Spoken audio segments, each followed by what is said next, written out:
लालची सास ने बहू को बेच दिया। अरे ओ नालायक, इस सब्जी के साथ धनिया मुफ्त कौन देगा? और सब्जी क्या मैं बिना मिर्च के बनाऊंगी? इसमें थोड़ी मिर्च भी तो डाल। अम्मा, सब मुफ्त में ले जाओगी तो हम कमाएंगे क्या? 20 की तुमने सब्जी ली है और उसके साथ कितनी मुफ्त चीजें ले ली। चुप कर, एक मारूंगी लपड़। और अम्मा होगी तेरी माँ, समझा? अभी तो मेरी उम्र ही क्या है। ऐसा कहकर शांता देवी वहां से चली जाती है। ये कहानी है नासिक के रामपुर की, जहां रहती थी शांता देवी, जिन्हें पूरे मोहल्ले में लोग लालची औरत के नाम से जानते थे। शांता देवी की एक ही आदत थी कि जहां पैसा देखा वहीं उनकी आंखें चमकने लगती थी। उनका बेटा राजेश बहुत सीधा साधा था और एक कंपनी में नौकरी करता था। हाल ही में उसकी शादी हुई थी पूजा से, जो कि बहुत ही समझदार, हंसमुख और थोड़ी शरारती लड़की थी। राजेश और पूजा एक दूसरे को बहुत प्यार करते थे और दोनों शादी कर घर आ गए, जिसे देख शांता ने कहा, नालायक, एक बार बता तो देता, तुझे ब्याह करने की इतनी हुड़क उठी हुई थी तो ढंग की कोई लड़की लेकर आती जो अपने साथ खूब दान दहेज ले आए। लेकिन तू तो इसे ले आया जो है ठन ठन गोपाल को। ओफो मम्मी, तुम भी ना बस दहेज दहेज। अरे एक बार अपनी बहू को देखो तो सही, आखिर क्या बुराई है इसमें? फिर शांता देवी ने बहू को ऊपर से नीचे तक देखा। बहू तो ठीक है पर साथ कुछ नहीं लाई। खैर वो तो मैं इससे आज नहीं तो कल वसूल ही लूंगी। अब बेमन से वो अपनी बहू का स्वागत करती है, लेकिन पूजा खुश मिजाज लड़की थी। वो जानती थी कि वो जल्दी ही अपनी सास का दिल जीत लेगी।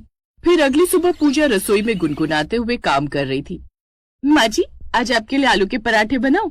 हाँ, पर मक्खन ज्यादा मत लगाना, मक्खन महंगा आता है। हैं? ये कैसे घर में आ गई मैं, जहाँ मक्खन भी गिनकर खाया जाता है? मम्मी जी, अब मक्खन नहीं खाएंगे तो फिर मोटे कैसे होंगे? कोई जरूरत नहीं है चर्बी बढ़ाने की, खा खा कर ढोल बन जाएगी, फिर कहेगी मुझसे कुछ काम नहीं होता। ऐसा कहकर शांता देवी रसोई से बाहर चली गई। पूजा को पहले दिन ही समझ आ गया कि उसकी सास कैसी है। ऐसे कुछ दिन बीत गए। फिर एक रोज शांता देवी बाजार गई हुई थी, जहां उसने अपनी पुरानी सहेली कमला को देखा, जो एक बड़ी कार से निकली। ओ तेरी, ये तो कमला है जिसके स्कूल में हर वक्त नाक बहती रहती थी, लेकिन आज ये इतनी बड़ी गाड़ी में जरूर किसी की चुरा कर लाई होगी। शांता झट से कमला के पास गई। अरे कमला, ये तू ही है ना? शांता, हाँ ये मैं ही हूँ। लग रही हूँ ना एकदम मधुबाला। हाँ, लेकिन ये चमत्कार हुआ कैसे? तू लंगूर से हूर कैसे बन गई? क्या कहा? अरे मेरा मतलब है तू बड़ी अमीर लग रही है। हाँ वो तो मैं हूँ। पता है मेरे घर में 2-2 नौकरानियां हैं। मैं कुछ काम नहीं करती, मैं तो बस आराम करती हूँ, आराम। ये सुनकर तो जैसे शांता देवी की आंखें चमक उठी। वाह रे ऊपर वाले, तूने भी क्या किस्मत लिखी है इसकी। तभी कमला बोली, शांता, ओ शांता, किन ख्यालों में खो गई? वैसे मैं कह रही थी कि मुझे एक और नौकरानी चाहिए। वो क्या है ना, मेरा कुक अपने गांव जा रहा है। तेरी नजर में कोई है जो अच्छा खाना बना सके? और पैसों की चिंता मत कर, वो तो अच्छे खासे ही मिलेंगे। बस ये सुनकर तो जैसे शांति के दिमाग में बिजली दौड़ गई। अगर मेरी बहू भी किसी के घर काम करे और पैसे मुझे मिले तो मजा आ जाए। फिर दिमाग में उसने एक चाल चली। अरे मैं तुम्हें एक बहुत अच्छी लड़की दिलवा सकती हूँ। वो खाना भी बहुत अच्छा बनाती है, लेकिन उसके लिए पूरे 50,000 लगेंगे। शांता, मुझे नहीं पता था कि तूने प्लेसमेंट एजेंसी स्टार्ट कर दी। खैर मुझे कोई प्रॉब्लम नहीं है, ये ले 50,000 और उसे कल ही भेज दे। पैसे देकर कमला वहां से चली गई और शांता की आंखें तो वो पैसे देखकर चौंधियाई गई।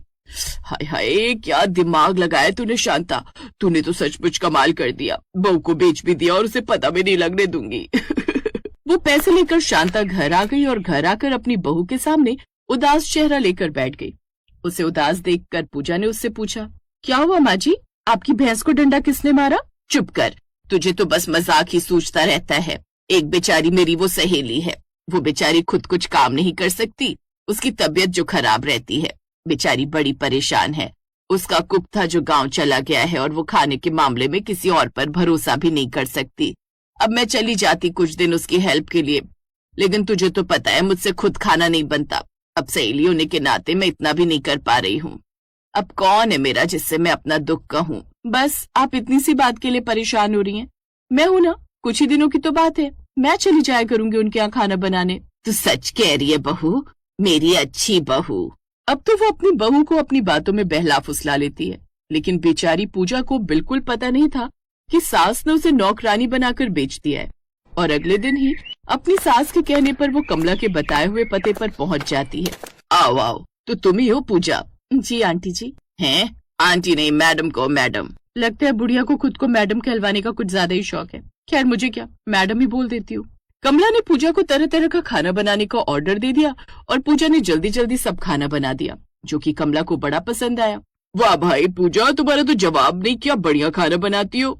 अपनी तारीफ सुनकर पूजा खुश हो गई। ऐसे वो सुबह शाम तीनों वक्त खाना बनाने उसके घर आ जाती। यूं ही कुछ दिन बीत गए।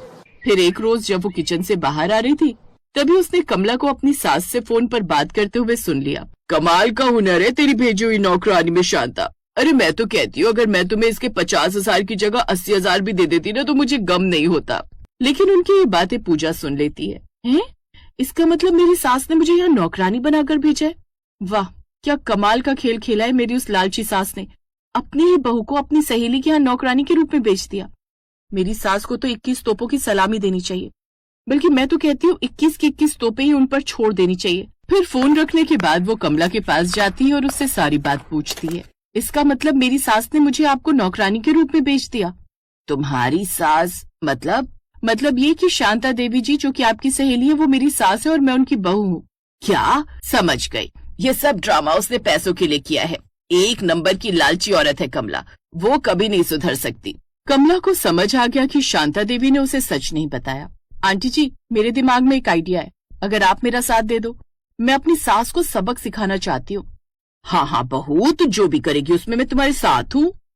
फिर अगले दिन कमला और पूजा पुलिस की नकली वर्दी पहनकर शांता देवी के घर पहुंची। जैसे ही दरवाजा खुला तो सामने नकली पुलिस को देखकर वो डर गई। सुना है आपने अपनी बहू को बेच दिया?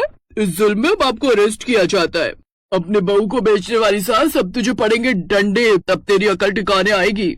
नहीं, मुझे माफ कर दीजिए। अरे बाप रे, कहीं ये डर के मारे अटैक से ही ना मर जाए। पूजा ने झट से अपनी नकली दाढ़ी और टोपी निकाली। माँ जी, पहचानिए मुझे। बहू तू? शांता की हालत खराब हो गई। उसे अब अपनी गलती समझ आ गई और वो रोते हुए बोली, मुझे माफ कर दो बहू, लालच में गलती हो गई। कोई बात नहीं माँ जी, लेकिन प्रॉमिस कीजिए कि आप आगे से ये गलती नहीं करेंगी और ना ही लालची बनेंगी।